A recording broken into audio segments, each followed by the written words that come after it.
In today's globalized world, learning Mandarin has become increasingly important for children. While AI tools like Replica, ChatGPT, and language apps such as TalkPal offer innovative ways to practice listening and speaking skills, they also have limitations. AI tools can help children engage in everyday conversations, such as asking about the weather or requesting stories in Mandarin, improving pronunciation and listening skills. By setting a regular practice schedule, parents can encourage their children to interact with these AI assistants, helping them build fluency over time. Apps that personalize learning based on the child's pace also enhance the experience.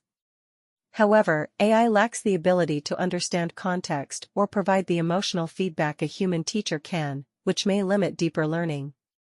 AI tools focus mainly on basic vocabulary and grammar, without addressing cultural nuances or real-life conversational skills.